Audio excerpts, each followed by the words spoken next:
जब बहू ने दिया सास को जहर। हाल ही में नैना का विवाह हुआ था और उसने अपने पति और ससुराल वालों के साथ एक जॉइंट फैमिली में रहना शुरू कर दिया था। कुछ दिनों के बाद उसे पता चला कि वह अपनी सास के साथ नहीं रह सकती। नैना की सास रूढ़िवादी थी, जबकि नैना आधुनिक जीवन शैली जीने वाली लड़की थी। जल्दी ही उनके बीच झगड़े होने लगे। कई महीनों के बीत जाने के बाद भी दोनों में से कोई भी अपना व्यवहार बदल नहीं पाया। समय के साथ साथ नैना और ज़्यादा आक्रामक हो गई और उसे अपनी सास से नफरत होना शुरू हो गया। वह सोचने लगी कि कैसे अपनी सास से छुटकारा पाया जाए। एक बार हमेशा की तरह जब उसने अपनी सास से झगड़ा किया और उसके पति ने अपनी माँ का साइड लिया, तब नैना गुस्सा हो गई और अपने मायके चली गई। नैना के पिता एक केमिस्ट थे। उसने अपने पिता को पूरी बात बताई। उसने अपने पिता से कहा कि उसे कुछ जहर दें ताकि वह अपनी सास के खाने में मिलाकर उससे छुटकारा पा सके, नहीं तो वह अपने पति के घर वापस नहीं जाएगी। नैना के पिता को यह सब जानकर काफ़ी दुख हुआ और उन्होंने अपनी बेटी से कहा, अगर तुम अपनी सास को जहर देती हो तो तुम और मैं दोनों जेल जाएंगे। ऐसा करना ठीक नहीं है। लेकिन नैना सुनने और समझने की हालत में नहीं थी। आखिरकार उसके पिता ने कहा, ठीक है, जैसा तुम चाहती हो वैसा ही होगा, लेकिन मैं तुम्हें जेल में नहीं देखना चाहता। उसके पिता अंदर से पाउडर लाए और कहा, हर दिन जब तुम दोपहर का भोजन या रात का भोजन करते हो तो अपनी सास के खाने में इसे मिला देना।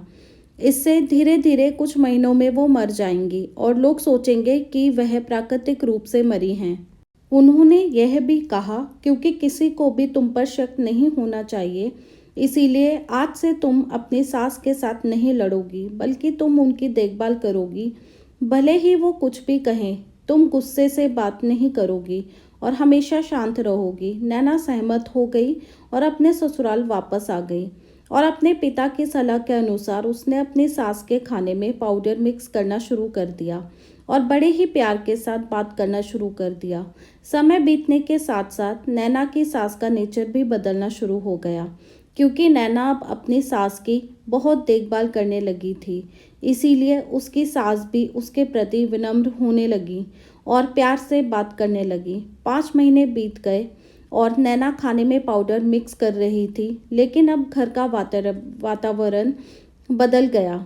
कोई झगड़े नहीं थे, दोनों एक दूसरे की तारीफ करते। अब ऐसा लगता था मानो दोनों का रिश्ता माँ और बेटी का रिश्ता हो। अब नैना को चिंता होने लगी कि पाउडर की वजह से उसकी सास जल्द ही मर सकती हैं। वह अपने पिता के घर पर गई और उनसे कहा, पिताजी, कृपया मुझे उस जहरीले पाउडर के प्रभाव को ठीक करने के लिए इलाज बताइए। मैं अपनी सास को खोना नहीं चाहती। वह मेरी माँ की तरह हैं और मैं उनसे अब बहुत प्यार करती हूँ।